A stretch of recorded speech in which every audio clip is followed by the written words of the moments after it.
So today, the United States launched a trade war against Canada. April 2nd, reciprocal tariffs kick in.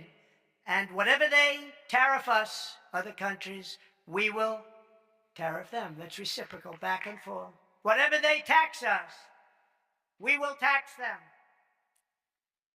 Donald Trump अपने भाषणों में कई बार साफ कर चुके हैं कि उन्हें टैरिफ शब्द बहुत पसंद है। उन्हें यकीन है कि टैरिफ अमेरिका और अमेरिकी लोगों को अमीर बना देंगे। उन्हें ये भी लगता है कि ये वो चीज है जिसकी वजह से दूसरे देश वो करेंगे जो वो चाहते हैं। जैसे हाल ही में उन्होंने मैक्सिको और कनाडा को बॉर्डर सिक्योरिटी बढ़ाने पर मजबूर कर दिया।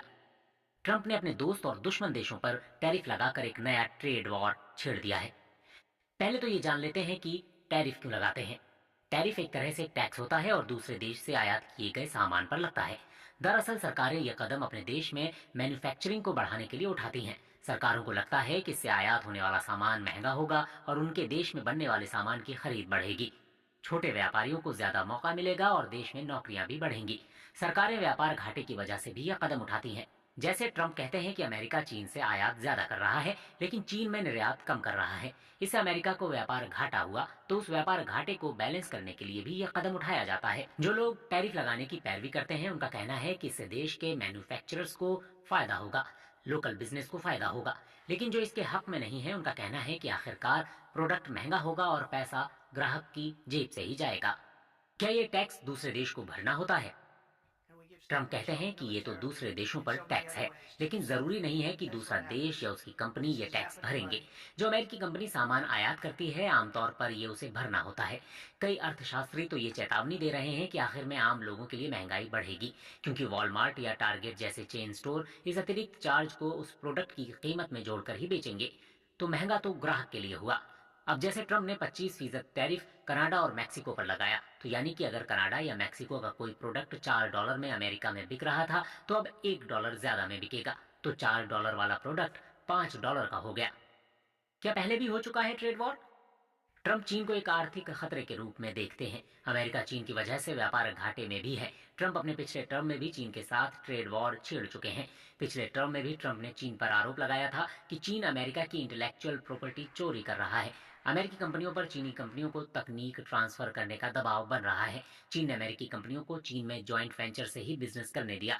चीन पर अमेरिका ने करेंसी मैनिपुलेशन का भी आरोप लगाया था, यानी कि करेंसी को एक ही लेवल पर रखना ताकि वो जितना एक्सपोर्ट कर रहा है वो सब सस्ता ही रहे। पिछली बार जब ट्रंप ने टैरिफ लगाए तो चीन ने भी बदले में टैरिफ लगाए। वर्ल्ड ट्रेड ऑर्गेनाइजेशन में अमेरिका की शिकायत की। कई कृषि संबंधित सामान खरीदना बंद कर दिया जिससे अमेरिका के किसानों को नुकसान हुआ। तो सिर्फ टैरिफ नहीं, टैरिफ के अलावा भी कदम उठाए ताकि अमेरिका को नुकसान हो। क्या चीन को इस ट्रेड वॉर से नुकसान होगा? दोनों देशों में तकरीबन $500 बिलियन का व्यापार होता है। चीन के पास शायद ही कोई इतना बड़ा विकल्प हो जो अमेरिका को रिप्लेस कर सके। चीन की अर्थव्यवस्था एक्सपोर्ट पर निर्भर है। ट्रंप ने चीन के प्रोडक्ट्स पर टैरिफ बढ़ाकर 20% कर दिया है। कई प्रोडक्ट्स जैसे इलेक्ट्रॉनिक्स, खिलौने, अप्लायंस पर टैरिफ बढ़ गया। इसलिए ट्रेड वॉर चीन को नुकसान पहुंचाएगा। वहीं चीन भी अमेरिका को नुकसान पहुंचाएगा। चीन ने 25 अमेरिकी कंपनियों पर एक्सपोर्ट और निवेश के लिए प्रतिबंध लगा दिया है। चीन ने कहा है कि 10 और अमेरिकी कंपनियों को गैर भरोसेमंद की लिस्ट में डालेंगे ताकि वे चीन में बिजनेस ना कर सकें। 15% टैरिफ कृषि संबंधित आयातित सामान पर लग रहा है, जिसमें चिकन, गेहूं, मक्का और कपास शामिल है। इसके अलावा 10% टैरिफ सोयाबीन, पोर्क, बीफ, फल, सब्जियों और डेयरी प्रोडक्ट्स पर लगा दिया है। कनाडा क्या कर सकता है? ट्रूडो ने भी अमेरिकी सामान पर टैरिफ बढ़ा दिया है। कनाडा भी ट्रंप के पिछले टर्म में ट्रेड वॉर लड़ चुका है। पिछली बार ट्रंप ने कनाडा के एल्यूमिनियम प्रोडक्ट्स पर 10% टैरिफ लगाया था और कनाडा के स्टील पर 25%। बदले में कनाडा ने भी कुछ अमेरिकी प्रोडक्ट्स पर टैरिफ लगाया, लेकिन एक साल बाद दोनों देश ये टैरिफ हटाने को तैयार हो गए। लेकिन इस बार ये भी संभव है कि कनाडा अमेरिका के लिए एनर्जी का एक्सेस बंद कर दे। कनाडा अमेरिका का कच्चे तेल का टॉप सप्लायर है। कनाडा सरकार के मुताबिक अमेरिका के 30 राज्यों को कनाडा से बिजली मिलती है। टैरिफ के चलते कनाडा को भी काफी नुकसान उठाना पड़ेगा। जस्टिन ट्रूडो ने कहा भी है कि ट्रेड वॉर में कोई नहीं जीतता है, बल्कि अमेरिका के जाने माने इन्वेस्टर वॉरेन बफेट ने भी ऐसी ही बात सीबीएस चैनल पर कही कि टैरिफ ग्राहकों के लिए ही प्रोडक्ट की कीमत बढ़ा देते हैं। टैरिफ को लेकर हमें काफी अनुभव है, एक तरह से ये युद्ध की तरह होते हैं। ये ग्लोबल ट्रेड का दौर है। सभी देश आपस में किसी न किसी तरह व्यापार से जुड़े होते हैं। किसी ट्रेड वॉर में दोनों देशों के बिजनेस और ग्राहकों को नुकसान हो सकता है। कई बार इसका प्रभाव उन देशों पर भी पड़ता है जो इस ट्रेड वॉर में शामिल नहीं है।